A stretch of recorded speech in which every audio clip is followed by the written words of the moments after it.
வணக்கம் நண்பர்களே.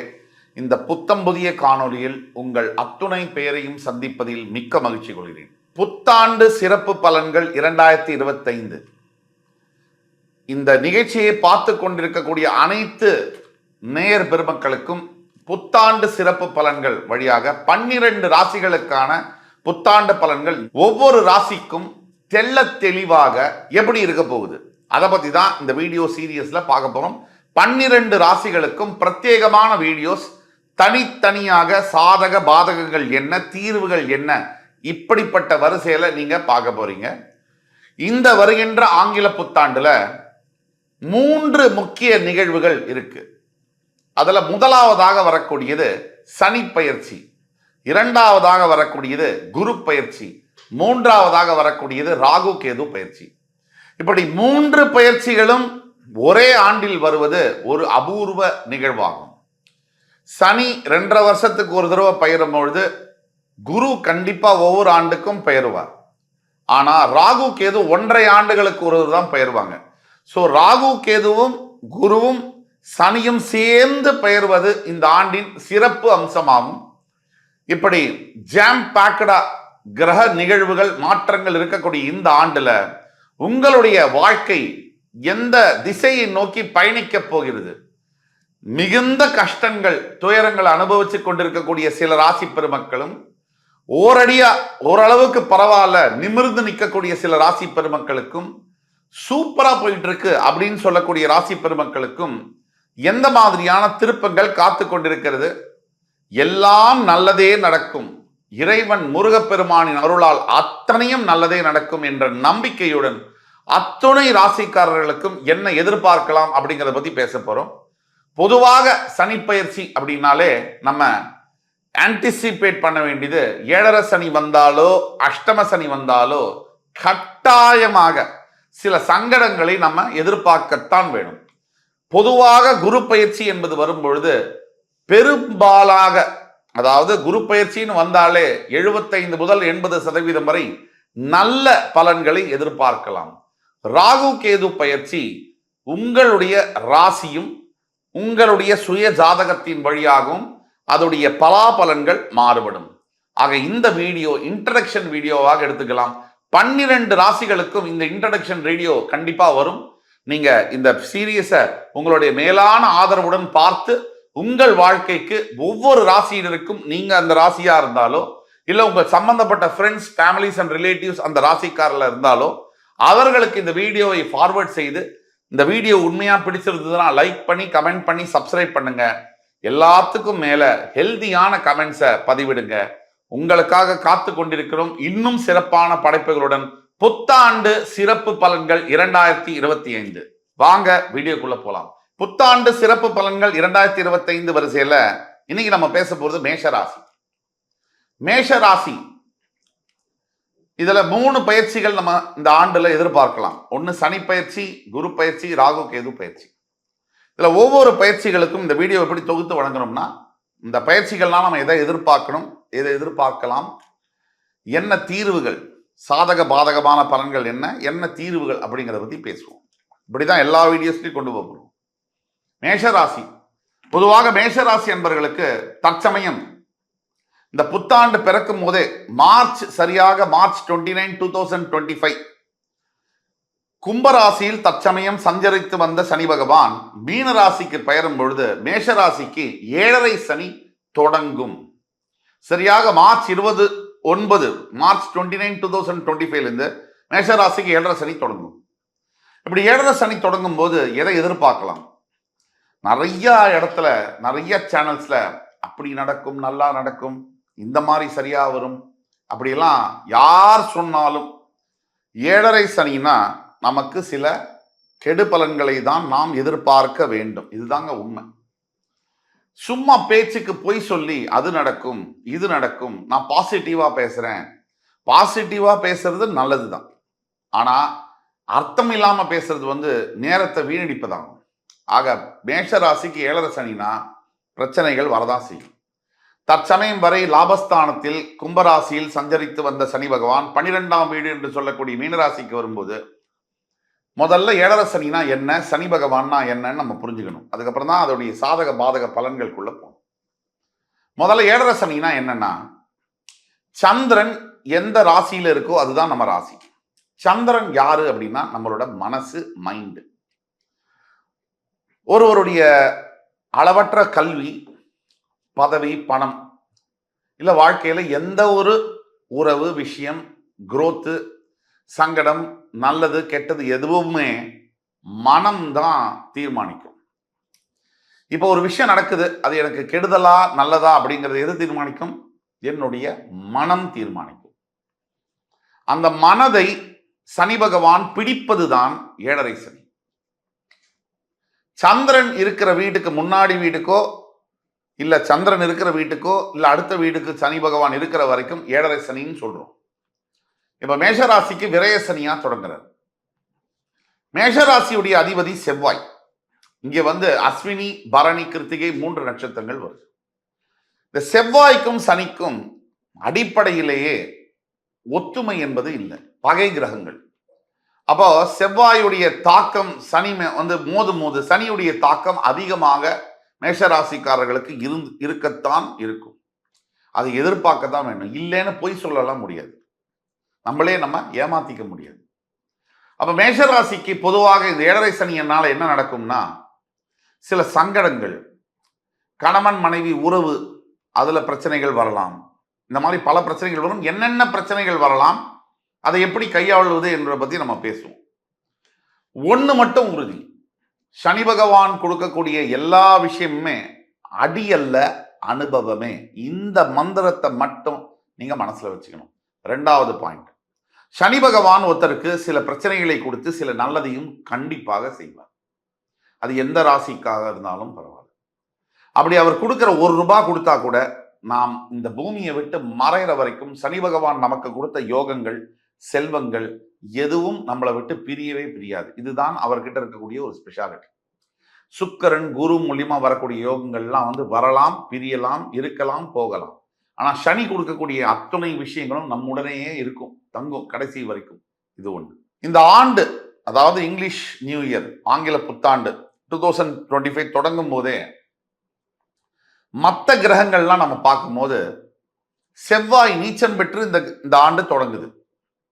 இந்த சனி பயிற்சி ஒரு பக்கம், குரு பயிற்சி ஒரு பக்கம். அதாவது உங்க மேஷராசிக்கு 2ஆம் இடத்துல இருக்கக்கூடிய குரு பகவான் 3 என்று சொல்லக்கூடிய மிதுனத்துக்கு வரப்போகிறார். உபஜயஸ்தானத்துக்கு பாக்யாதிபதி வரும் பொழுது, அதாவது 9ஆம் இடம் பாக்யஸ்தானம், கை கெட்டது வாய் கெட்டணும். அந்த இடத்துக்கு அதிபதி 3. உங்க முயற்சிகள் உங்களுடைய தைரிய ஸ்தானத்திற்கு வரும் பொழுது நீங்க தைரியமாக இந்த ஆண்டு செயல்படுவீங்க. நீங்க எடுத்த முயற்சிகளுக்கு வெற்றி கிடைக்கும் அந்த குரு பயிற்சியினால. சனி பயிற்சியை பத்தி நம்ம நிறைய பேச வேண்டியதற்கு பேசுவோம். ராகு கேது பயிற்சி, தற்சமயம் மீனராசியில் இருக்கக்கூடிய ராகு பகவான் ரிவர்ஸ் எடுத்து கும்பத்துக்கு வருவார். தற்சமயம் கேது கன்னிராசியில் இருக்கக்கூடியவர் ரிவர்ஸ் எடுத்து சிம்மத்துக்கு வருவார். இப்போ சிம்மம் உங்களுக்கு 5ஆம் இடம், 5ஆம் இடத்துல கேது வரும்போது குழந்தைகள் மூலியமாக பிரச்சனைகள் வரும். குழந்தைகளுடைய ஹெல்த்ல பிரச்சனைகள் வரலாம். உங்களுக்கு சில பெரிய முயற்சிகள் சில தடங்கல்களோட வரலாம். இதை பத்தி நம்ம பேசுவோம். உங்களுடைய 11ஆம் இடத்துக்கு 12ஆம் இடத்துல இருக்கக்கூடிய ராகு 11ஆம் வீட்டுக்கு வரும்போது மிகப்பெரிய லாபங்களை ராகு பகவான் உங்களுக்கு ஈட்டி தருவார். உழைப்புக்கு மீறிய ஊதியம், வெளிநாட்டு சம்பந்தப்பட்ட தொடர்பு, பல்கா இன்கம், லம்சம் அமௌண்ட் ரிசீவ் பண்றது, சில பாலிசிஸ்லாம் நீங்க கட்டிட்டு இருக்கீங்க அப்படின்னா அந்த பாலிசிஸ்லாம் மெச்சூர் ஆகி இன்வெஸ்ட்மெண்ட்லாம் மெச்சூர் அடைகிறது, அந்த மாதிரி பல்க் அமௌண்ட், பூர்வீக சொத்து வர்றது, இந்த மாதிரி சாதகமா உங்களுக்கு வரதெல்லாம் நடக்கும். ஆக குரு பயிற்சியும் ராகு கேது பயிற்சியும் உங்களுக்கு சாதகமாகவும் சனி பயிற்சி உங்களுக்கு பாதகமாகவும் இருக்கு அப்படிங்கிறது தான் உண்மை.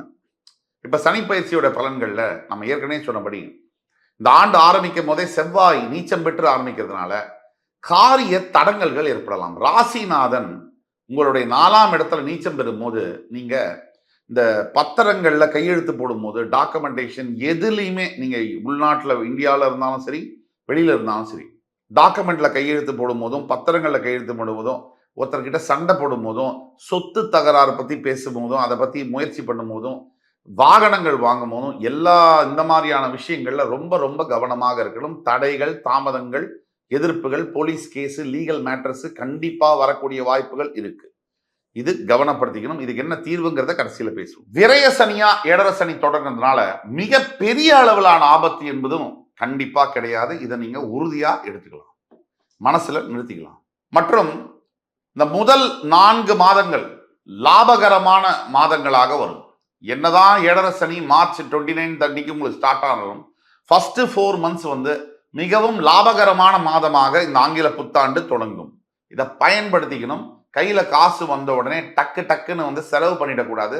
பின்னாடி அது உங்களுக்கு உறுதியாக தேவைப்படும்.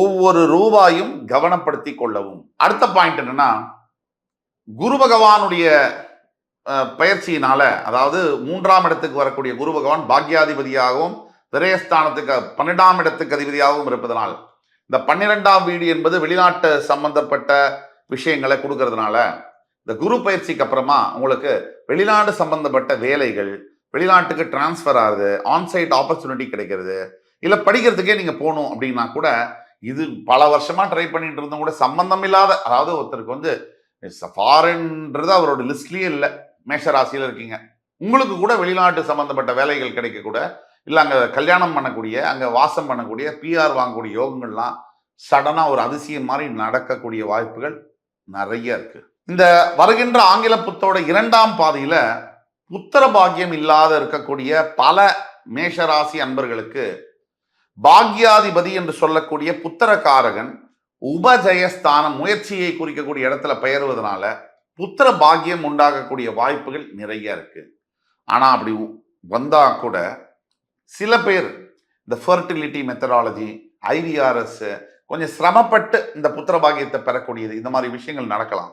நீங்க கவலைப்பட வேண்டாம், நல்லது உங்களுக்கு நடக்கும். ரொம்ப வெகு சிலருக்கு சுய ஜாதகத்தின் அடிப்படையில் பலாபலன்கள் மாறும். நான் ஏற்கனவே சொன்னபடி நாம இப்ப பேசக்கூடிய அத்துணையும் ராசியுடைய பொது பலன்கள். உங்களுக்கு உங்களுடைய சுய ஜாதகத்துடைய பலன்கள் தெரியணும்னா கீழே கொடுக்கப்பட்டுள்ள வாட்ஸ்அப் நம்பர்ல எங்களை தொடர்பு கொண்டு கேட்கும் போது உங்களுக்கான சுய பலன்கள் துல்லியமாக உங்களுடைய எதிர்கால வாழ்க்கையை பற்றி சொல்லி தரப்படும். அடுத்த பாயிண்ட், சொந்தமா இப்போ மேஷராசியில் இருக்கீங்க, வேலை செஞ்சுட்டு இருக்கேன் சார், எதுவுமே சரியா வரல சார், கடுமையா வேலை செய்யறேன், எனக்கு ஒரு என்னுடைய வேலைக்கான, என்னுடைய திறமைக்கான அங்கீகாரம் எனக்கு கிடைக்கல, பல ஆண்டுகளா வேலை செய்யறேன், என்னை விட தகுதியும் திறமையும் கம்மியா இருக்கக்கூடியவங்க என் பக்கத்திலேயே இருக்காங்க, மேல போறாங்க, ப்ரமோஷன் ஆகி மேல மேல போறாங்க, ஆனா எனக்கு எந்த ஒரு மதிப்போ அங்கீகாரமோ என்னுடைய கம்பெனியில வேலை செய்யக்கூடிய இடத்துல எனக்கு கிடைக்கல, நான் ஏதாவது தொழில் தொடங்கலாமா அப்படிங்கிறவங்களுக்கு கீழே கொடுக்கல வாட்ஸ்அப் நம்பர்ல உங்க ஜாதகத்தை எங்களுக்கு அனுப்பிச்சிங்கன்னா ஆன்லைன் அப்பாயின்மெண்ட் தருவோம்.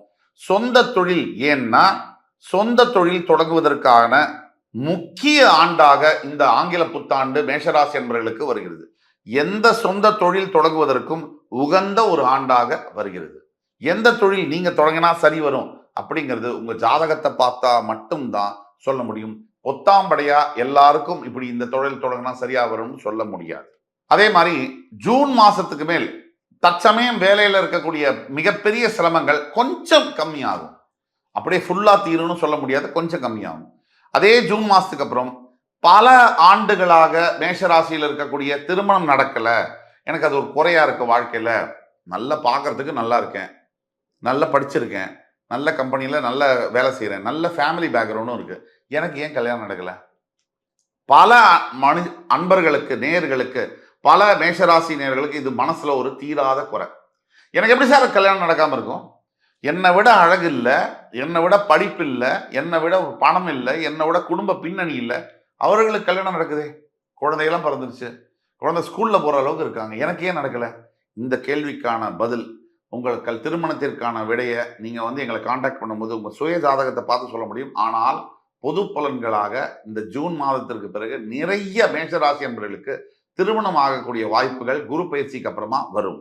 ஒட்டு மொத்தத்துல இந்த சனி பயிற்சி, குரு பயிற்சி, ராகு கேது பயிற்சி, இது எல்லாத்தையும் ஒன்றிணைத்து பார்க்கும் பொழுது நிறைய பண வரவு அதிகரிக்கக்கூடிய ஆண்டாக இந்த ஆங்கில புத்தாண்டு உங்களுக்கு வருது. அதுல ஒரு பெனிஃபிட் இருக்கு. நான் அழகா புல்லட் பாயிண்ட்ல சொல்றேன். ஏழரை சனியுடைய தாக்கத்தினால மனம் மந்தமாகும், தேவையில்லாத தாம்பத்திய உறவுகளில் ஈடுபட சில சபலங்கள் வரும். தேவையில்லாத உறவுகள், அதாவது நல்ல மனைவி நல்ல கணவன் இருக்கும்போது தேவையில்லாத நட்பு, தேவையில்லாத உறவுகளை இழுத்துவிடும். அது மூலியமா உங்களுடைய வாழ்க்கையவே திசை திருப்பக்கூடும். ஜாக்கிரதையாக இருக்க வேண்டும். அதே மாதிரி நல்ல தெளிவா இருந்த மனம், நல்ல ஆரோக்கியமா இயங்கிக்கிட்டு இருந்த மனம் சில மந்தமாக லேசியாக ஃபீல் பண்ணலாம். இது ஏழரை சனியுடைய தாக்கம். தூக்கம் கெடலாம். அதே மாதிரி உணவு சாப்பிடும் பொழுது நீங்க எப்பவுமே சாப்பிடுற சாப்பாடு தான் திடீர்னு அது உங்களுக்கு ஒத்துக்காம போகலாம். இதெல்லாம் இருக்கு. எல்லாத்தோட ரொம்ப இம்பார்ட்டன்ட் என்னன்னா, இந்த இயரோட 2ஆம் பகுதியில ஒரு ஆகஸ்டுக்கு மேல மிகப்பெரிய வெற்றிகளை உங்களுக்காக காத்துக்கிட்டு இருக்கு. ஆனால் இந்த வெற்றியை நீங்க பெறணும்னா உங்க தனிப்பட்ட சுய ஜாதகம் அதுக்கு ஒத்து வரணும். அது ஒத்து வருதா இல்லையாங்கிறத நீங்க எங்களை கான்டாக்ட் பண்ணீங்கன்னா உங்க கன்சல்டேஷன் மூலியமா சொல்ல முடியும். நம்பர் 1. ஸோ இந்த சனி பயிற்சி, குரு பயிற்சி, ராகு கேது பயிற்சி, புத்தாண்டு ஃபுல்லா என்னென்ன நல்லது இருக்கு, எது கெட்டது இருக்குன்றத பத்தி பார்த்தோம். தீர்வுகள் அப்படிங்கிற அடிப்படையில சத்தியமாக கட்டாயமாக அனைத்து மேஷராசி அன்பர்களும் சனீஸ்வர பகவானுடைய திருக்கோவில் என்று சொல்லக்கூடிய காரைக்காலில் இருக்கக்கூடிய திருநள்ளாறுல நல தீர்த்தத்துல குளிச்சு தர்பாரண்யேஸ்வரரை தரிசனம் செய்து சனீஸ்வர காயத்ரி மந்திரம் ஓம் காகத்வஜாய வித்மஹி கட்கஹஸ்தாய தீமஹி தன்னோ மந்த பிரஜோதயாத் இந்த மந்திரத்தை குறைந்தபட்சம் டெய்லி குளிச்சுட்டு சுவாமிக்கு உங்க வீட்டில் விளக்கேற்றிட்டு 21 முறையாவது சொல்ல வேண்டும். 2, சனி ஈஸ்வரனுக்கு பிடிச்சது தானங்களும் தர்மங்களும். இதனால தான் அவர் தர்ம காரகன்னு சொல்றாங்க. 2.5 வருஷம் ஒரு வீட்டுல இருந்து இன்னொரு வீட்டுக்கு போறதுக்கு எடுத்துக்கிறாரு. அதனாலதான் சனி பயிற்சியானது ரொம்ப விசேஷமானது. ஆண்டாண்டுக்கு வர குரு பயிற்சியே விசேஷம்னா சனி பயிற்சி எவ்வளவு உலகம் ஃபுல்லா பார்க்கப்படுது. கோடிக்கணக்கான பேர் லட்சக்கணக்கான பேர் அன்னைக்கு ஒரு நாள்ல மட்டும் காரைக்காலில் குவிகிறாங்க. ஆக நீங்க ரொம்ப ஜாக்கிரதையா இருக்கணும். திருக்கணிதப்படி சனிப்பயிற்சி மேஷராசிக்கு ஆரம்பிக்க போற காரணகட்டத்தினால நீங்க ஜாக்கிரதையா இருக்கணும். 2வது தான தர்மங்கள் அப்படின்னு சொன்னா நீங்க அந்த கோவிலுக்கு போயிட்டு வெளியில வரும்போது உங்களால முடிஞ்ச ஆடை, அதாவது கரு நீல வஸ்திரத்தை தானம் செய்யும். வேஷ்டி, துண்டு, புடவை ஏதாவது தானம் பண்ணலாம். ஒரு 50 பேருக்காவது ஒரு எள்ளு சாதம் இந்த மாதிரி தானம் பண்ணலாம். 3வதாக உங்கள் அருகாமையில் இருக்கக்கூடிய ஏழை எளியோர்களுக்கு உணவளிப்பது, உடைகள் அளிப்பது, இதுதான் உங்களை காப்பாற்றும். தர்மம் தலை காக்கும். இதெல்லாத்தோட முக்கியமானது, ஒவ்வொரு ஞாயிற்றுக்கிழமை தோறும் சிவ ஆலயங்களுக்கு சென்று நல்லெண்ணெய் தீபமேற்றி நவகிரகத்தை வழிபட்டு சனீஸ்வரனுக்கு அர்ச்சனை செய்வது ரொம்ப நல்ல பலனை தரும். கால பைரவர்களுக்கு உணவு மற்றும் நீர் அளிப்பது மிக மிக சிறந்த பலனை தரும். மொத்தம் இந்த ஏழரை சனியினால வரக்கூடிய பிரச்சனைகளை அது நீக்கிற அளவுக்கு அதுக்கு சக்தி உண்டு பரிகாரங்களுக்கு அப்படின்னு சொல்லி என் உயிரினும் மேலான மேஷராசி பெருமக்களே, உங்களிடமிருந்து விடைபெறுகிறேன். உங்களை மறுபடி சந்திக்கும் வரை உங்களிடமிருந்து விடைபெறுவது உங்கள் சுபாஷ் பாலகிருஷ்ணன். நன்றி, வணக்கம், வாழ்க வளமுடன்.